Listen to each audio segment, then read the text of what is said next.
Khalid Ibn Al-Walid stands at the center of his army, outside the city of Walaja in southern Iraq. It's May 633, and he's facing a problem that should be impossible to solve. In front of him is a combined Sasanian-Arab army of at least 25,000 soldiers, maybe 30,000 depending on which sources you trust. They're positioned with the Euphrates River behind them, and marshland protecting their flanks.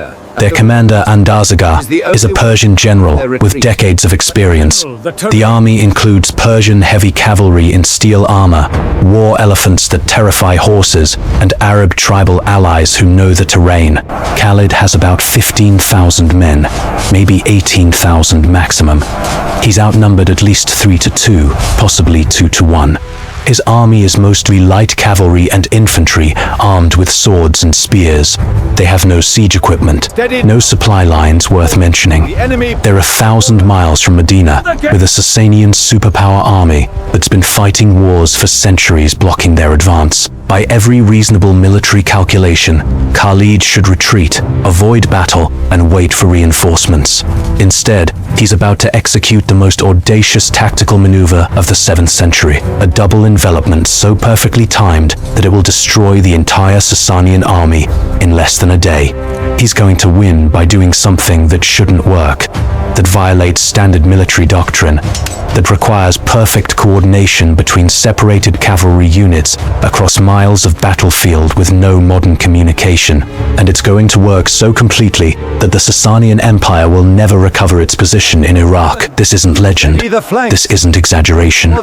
This is the Battle of Walaja, fought in May 63 CE, where Khalid Ibn Al-Walid proved he was the most brilliant tactical commander of the early medieval period, where a smaller Muslim army destroyed a larger superpower force through maneuver warfare so sophisticated that military academies still study it 14 centuries later. Before we dive into the impossible maneuver that crushed an empire, if you enjoy learning about battles where tactical brilliance overcomes numerical superiority, consider hitting that like button and subscribing. And please comment below to let me know where you're listening from. I find it incredible that we're exploring how one commander's genius changed history together from around the world.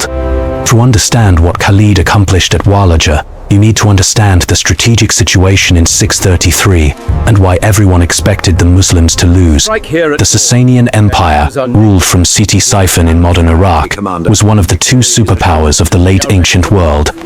The Sasanians had been fighting the Byzantine Empire for centuries in wars that consumed the resources of both empires, but proved they could match Rome blow for blow. They controlled modern Iran, Iraq, parts of Central Asia, and territories stretching to the Caucasus and into Afghanistan. The Sasanian military was professional, well-equipped, and experienced. Their heavy cavalry, the Savaran, wore scale or mail armor and rode armored horses. They used composite bows that could shoot accurately at range, then charged with lances once the enemy was softened. Their infantry included veterans of countless wars against Romans, Turks, and nomadic raiders. They had war elephants, actual elephants, trained for combat, that could break infantry formations through sheer psychological terror. This was not an army you wanted to face if you had any choice. And in 633, the Sasanian Empire was recovering from a period of civil war, but still far more powerful than the fledgling Muslim state based in Medina. The Muslims had only unified the Arabian Peninsula 2 years earlier, after the Ridda Wars, a brutal series of campaigns where tribes that had renounced Islam after Prophet Muhammad's death were forced back into submission through military conquest. The Muslim army that invaded Iraq was not the army of Islamic legend. It was a coalition of Arab tribes, some newly reconciled to Muslim rule, others still resentful, all looking for opportunities for plunder and glory. Khalid Ibn Al-Walid himself was a controversial figure. He'd fought against Muhammad at the Battle of Uhud in 625, where his cavalry charge had nearly destroyed the Muslim army. He converted to Islam in 629, bringing his military skills to the Muslim side. When Abu Bakr became the first caliph after Muhammad's death in 632, Khalid became his most important general, leading campaigns against apostate tribes during the Ridda Wars with a ruthlessness that shocked even other Muslim commanders. Khalid's reputation was built on speed, aggression, and tactical flexibility. He wouldn't wait for the enemy to come to him. He'd march his cavalry across deserts that others considered impassable, appearing where he wasn't expected. He'd attack immediately upon arrival, giving the enemy no time to prepare. He'd use terrain creatively, positioning his forces to maximize their strengths and minimize their weaknesses. And most importantly, he understood cavalry warfare at a level that few commanders of his era matched. But Walaja was different from his previous victories. The Ridda Wars had been fought against tribal armies with limited organization and no professional military structure. At Walaja, he faced the Sasanian Empire at its military peak, defending territory they considered their own, with numerical superiority and positional advantage. This wasn't going to be won by just attacking aggressively. The Sasanian commander, Andarzaghar, had positioned his army intelligently. The Euphrates protected his rear, ensuring Khalid couldn't attack from behind. Marshland protected both flanks, making cavalry maneuvers difficult. The only approach was a frontal assault across open ground, where Sasanian archers and heavy cavalry would have every advantage. Andarzaghar knew Khalid's reputation. He knew Muslims favored cavalry charges, so he'd created a killing ground where any frontal assault would be devastated by arrow fire before it even reached the Sasanian lines. And this is where we need to stop and correct a massive misconception about early Islamic military expansion. In popular imagination, especially in Muslim communities, early Islamic conquests are often depicted as miracles, divine intervention ensuring victory against impossible odds. The reality is far more interesting and gives far more credit to the actual human commanders who achieved these victories. Khalid Ibn Al-Walid didn't win battles because God granted him supernatural powers. He won battles because he was a tactical genius who understood maneuver warfare, cavalry operations, and psychological pressure at a level that his opponents couldn't match. His victories were human achievements, products of intelligence, experience, and ruthless willingness to take risks that more cautious commanders would avoid. Treating these battles as miracles actually diminishes the brilliance of the commanders who won them. At Walaja, Khalid looked at the Sasanian position and recognized that a frontal assault would be suicide, so he developed a plan that required perfect timing, absolute trust in his subordinate commanders, and willingness to deliberately appear weak to bait the enemy into making mistakes. It was the most sophisticated tactical plan executed by any commander in the 7th century. The plan had 3 phases. Phase 1, send cavalry detachments around both flanks before the main battle begins. These units would ride far out into the desert and marshes, circling behind the Sasanian position while staying out of sight. This required them to move at night or using terrain features to hide their movements. If the Sasanians spotted these flanking forces too early, the entire plan would fail. The detachments would consist of Khalid's best cavalry, maybe 2,000 riders on each flank, led by commanders he trusted completely. Phase 2. Attack frontally with the remaining force, but deliberately hold back. Don't commit to an all-out assault. Instead, engage just enough to fix the Sasanian army in place and make them think the Muslim attack is weaker than expected. Make Andarzaghar confident. Make him think the Muslims are tentatively probing his defenses without commitment. The goal is to keep the Sasanian army stationary and focused forward while the flanking forces move into position behind them. Phase 3. When the flanking cavalry are in position, signal for simultaneous assault from all 3 directions. The frontal force suddenly increases pressure and attacks with full commitment. The flanking cavalry charge into the Sasanian rear and sides at the exact same moment. The Sasanian army, which thought it was winning a defensive battle, suddenly finds itself surrounded and attacked from 3 directions simultaneously. Panic, confusion, and collapse follow. It's a double envelopment, the most difficult maneuver in military tactics. Hannibal did it at Cannae in 216 BCE, surrounding and destroying a Roman army twice his size. It's considered one of the greatest tactical achievements in military history. Khalid was about to do the same thing 600 miles from any support, against an empire that had been fighting wars since before Rome fell. The execution required trusting subordinate commanders to act independently without direct communication. Khalid couldn't send messengers once the battle started. The terrain and distance made it impossible, so he had to trust that his flanking commanders would know when to attack based on observing the battle and their own judgment. This level of mission-type command, where subordinates understand the overall plan and execute their role without constant direction, was far ahead of how most medieval armies operated. The battle began at dawn. Khalid ordered his center to advance slowly across the open ground toward the Sasanian lines. The distance was about 1,000 yards, close enough that Persian archers could begin harassing fire, but far enough that the Muslims would be under arrow bombardment for several minutes before closing to combat distance. Persian archers opened fire when the Muslims came within range, their composite bows launching arrows in high arcs that fell like deadly rain onto the advancing formation. Muslim soldiers raised shields and kept advancing, but they weren't charging. They were walking, maintaining formation, moving deliberately. This was unusual. Arab cavalry typically charged at speed, using momentum to break through enemy lines. This cautious, almost tentative advance confused the Sasanian commanders. Why weren't the Muslims charging? They were famous for aggressive cavalry attacks that hit like hammers. Why this slow, methodical approach that exposed them to arrow fire for longer? The Persian archers continued shooting. Each archer could loose 8 to 10 arrows per minute. With thousands of archers in the Sasanian lines, this meant tens of thousands of arrows flying toward the Muslim formation every minute. Men fell. Horses were hit and went down, throwing their riders. The Muslim advance slowed as soldiers raised shields and tried to protect themselves while continuing forward. It looked like the Muslims were taking casualties without being able to effectively respond. This was exactly what Andarzaghar had planned. Grind them down with arrow fire before they even reach melee range. The Muslim cavalry on the flanks of the center engaged lightly with the Sasanian flanks, but didn't push hard. Small groups of riders would advance, exchange arrows with Persian cavalry, skirmish briefly, then fall back. It looked like they were probing for weakness, testing whether the Sasanian flanks could be broken without committing to a full assault. But every probe was repulsed easily.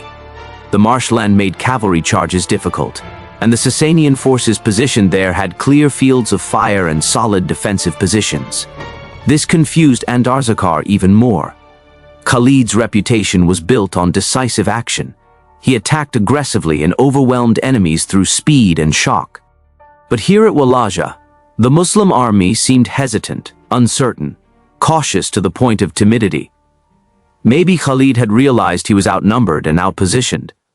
Maybe the Muslims were trying to find weakness that didn't exist.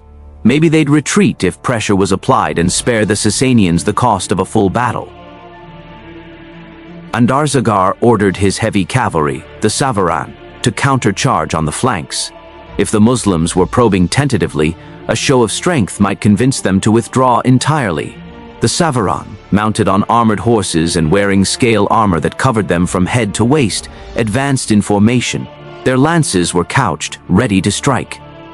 They looked invincible, and to soldiers who'd never faced them before, they were terrifying. The Muslim cavalry on the flanks fell back before the Savaran advance. They didn't engage in static combat. They retreated in good order, shooting arrows as they withdrew, but clearly avoiding direct confrontation with the heavily armored Persian cavalry.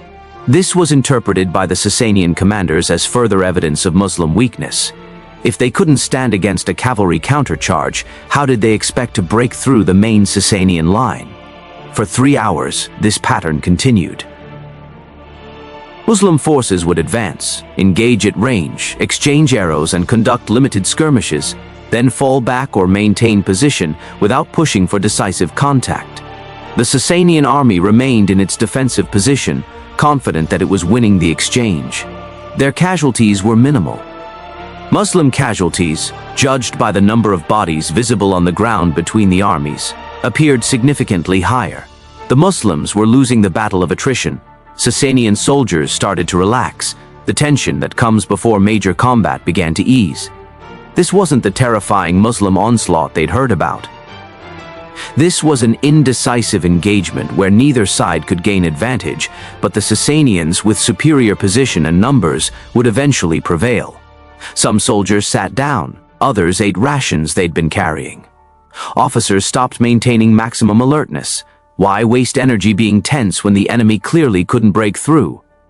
Meanwhile, miles away on both flanks, completely invisible to the Sasanian army, the Muslim cavalry detachments were completing their wide arc around the Sasanian position. These weren't small scouting parties. Each flanking force consisted of about 2,000 cavalry, roughly 13% of Khalid's total force. They were his best riders on his fastest horses, led by commanders he'd personally selected and briefed on the plan. The right flank detachment had ridden east, then north, then west, making a vast semicircle through desert terrain. They'd moved at night initially to avoid raising dust clouds visible from the Sasanian position. They'd walked their horses through difficult terrain rather than riding fast, preserving the animals' energy for the final charge. Their commander kept checking the sun's position, calculating time and distance, knowing that if they arrived too early or too late, the entire plan would fail. The left flank detachment had an even more difficult route. They'd ridden through marsh edges and wetlands, terrain that was treacherous for horses. Several times they'd had to dismount and lead horses through particularly difficult sections. But this route kept them completely hidden from Sasanian scouts who were watching the open desert approaches. The marshland that protected the Sasanian flank also concealed the Muslim cavalry moving through it. Both flanking commanders knew they had to arrive behind the Sasanian position at approximately the same time, and they had to time their attack to coincide with Khalid's frontal assault intensifying. There were no messengers coordinating this, no signal flags visible across miles of battlefield. They had to rely on their understanding of the plan, their judgment of elapsed time, and their observation of the sun's position to estimate when to launch their attack. This required trust and competence that most armies of this era couldn't achieve. Around mid-morning, both flanking forces reached their attack positions. They were behind the Sasanian army, hidden by terrain features and the fact that no Sasanian scouts were watching the rear. The Sasanian army's attention was entirely focused forward, toward Khalid's center that had been conducting ineffective attacks for hours. The flanking cavalry commanders could see the Sasanian rear formations. They could see that most soldiers were facing away from them. They could see that there were no prepared defenses against a rear attack because nobody expected one. Now came the most difficult part: waiting. The flanking forces had to stay concealed and ready until Khalid launched his main assault. If they attacked too early, before Khalid's center pressed hard, the Sasanians might be able to turn and face them without being pressed from two directions simultaneously. The whole point of the double envelopment was simultaneous pressure from multiple directions that prevented the enemy from concentrating their forces effectively. Khalid, in the center, was also calculating time. He knew roughly how long the flanking marches would take. He knew his commander's capabilities. He believed they were in position, or nearly so, but he couldn't see them. He had to trust they were there, concealed, ready to charge when his frontal assault intensified. If he was wrong, if they'd been delayed or discovered, his frontal assault would just be a conventional attack against a superior defensive position. It would fail, and the Muslim army would be destroyed. He gave the order. The Muslim center, which had been conducting tentative probing attacks for 3 hours, suddenly changed character. Cavalry that had been advancing cautiously now charged at full speed.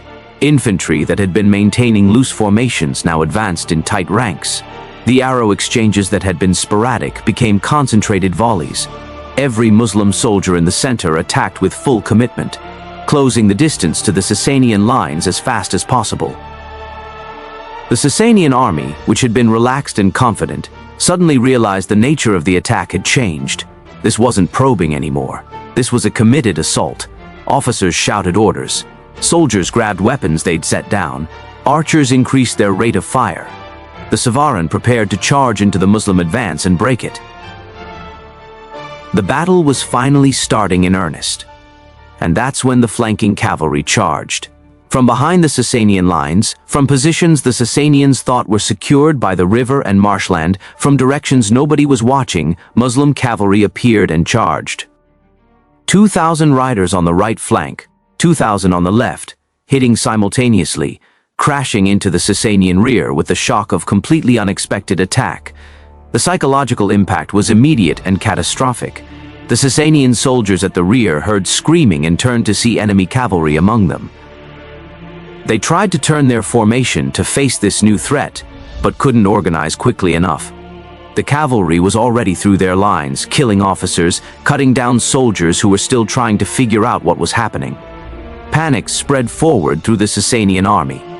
Andarzaghar tried to reorganize. He ordered units to turn and face the flanking cavalry.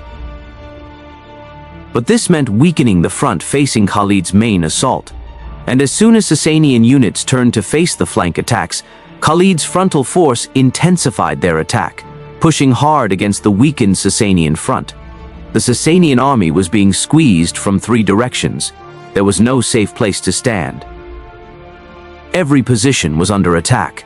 The war elephants, which should have been devastating weapons against cavalry, became liabilities. Elephants are difficult to control in chaos. When formations break and soldiers are running in all directions, elephants panic. Several elephants turned and stampeded through their own lines, crushing Sasanian soldiers trying to flee. What should have been their greatest weapon became another source of terror and death. The Sasanian heavy cavalry, the elite Savaran, tried to charge the Muslim flanking forces and drive them back. But cavalry charges require space to build momentum. Surrounded by panicking infantry, unable to form proper formations, the Savaran were reduced to individual combat, where their armor made them slow, and the Muslim light cavalry could outmaneuver them. Many Savaran were pulled from their horses and killed on the ground. Others fled, abandoning the infantry to save themselves. Within 2 hours of the flanking cavalry appearing, the Sasanian army wasn't fighting anymore. It was running. Units dissolved into mobs of individual soldiers trying to reach the Euphrates and escape across the river. But the river, which had been positioned to protect the Sasanian rear, now trapped them. There were limited crossing points. Thousands of soldiers converged on these crossing points simultaneously, creating chaos and crush injuries. Many drowned trying to swim across in full armor. Others were killed by Muslim cavalry that pursued them to the water's edge. Andarzaghar himself was killed during the rout, though accounts differ on whether he died fighting or drowned trying to cross the river. Most of his senior commanders died with him. The Sasanian army, which had outnumbered the Muslims and held the better position, was destroyed. Casualties are disputed, but most sources claim at least 15,000 Sasanian soldiers died compared to perhaps 2,000 Muslim casualties. The entire elite Persian force that had been sent to stop the Muslim advance into Iraq was gone. The strategic consequences were immediate and far-reaching. Walaja was the gateway to southern Iraq, controlling access to the rich agricultural lands of Mesopotamia and the major cities of the Sasanian heartland. With the Sasanian army destroyed, with 15,000 veteran soldiers dead and most of their officers killed, there was no organized military force capable of stopping Muslim advances deeper into Iraq. Muslim cavalry could move freely, besieging cities, forcing surrenders, extracting tribute and plunder from populations that had no means of defense. Within weeks, Khalid marched on Hira, the major Arab Christian city that served as a Sasanian client state. The city surrendered without significant resistance, its leaders recognizing they couldn't withstand a siege by the army that had just destroyed the Sasanian field force. The surrender terms required massive tribute payments, essentially buying peace temporarily, while Khalid continued his conquests elsewhere. Other cities followed the same pattern. Resistance meant siege and probable massacre.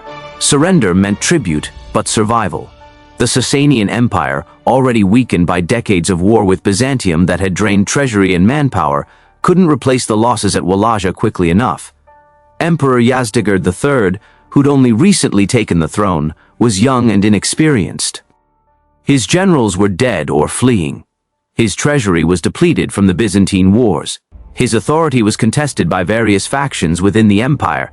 He couldn't organize effective resistance before Muslim forces had already conquered most of Iraq. The conquest followed a pattern that would be repeated across Persia over the next 2 decades. Muslim cavalry would advance rapidly, outmaneuvering slower Sasanian armies that relied on heavy cavalry and infantry formations. When Sasanian forces tried to make stands, Muslim commanders would use tactics similar to Walaja, outflanking and surrounding them. Cities would be offered surrender terms that allowed Muslim control while supposedly protecting existing populations. Those that resisted would be sacked, with populations killed or enslaved. By 636, just 3 years after Walaja, Muslim forces had conquered all of Mesopotamia and were advancing into the Iranian plateau. The Sasanian capital Ctesiphon fell in 637, its legendary treasures plundered and sent back to Medina, along with thousands of captives. The Sasanian emperor fled east, trying to organize resistance from more distant provinces, but he was continuously defeated. By 651, Yazdegerd was dead, murdered by one of his own subjects, and the Sasanian Empire ceased to exist as a political entity. The conquest destroyed not just a state but an entire civilization. The Sasanian Empire had been the heir to Persian imperial traditions stretching back over a millennium to the Achaemenids. It had developed sophisticated administrative systems, architectural traditions, literary culture, and religious institutions. Zoroastrianism, the state religion, had shaped Persian identity for centuries. All of this was erased or subordinated within a generation of Muslim conquest. The erasure wasn't just military.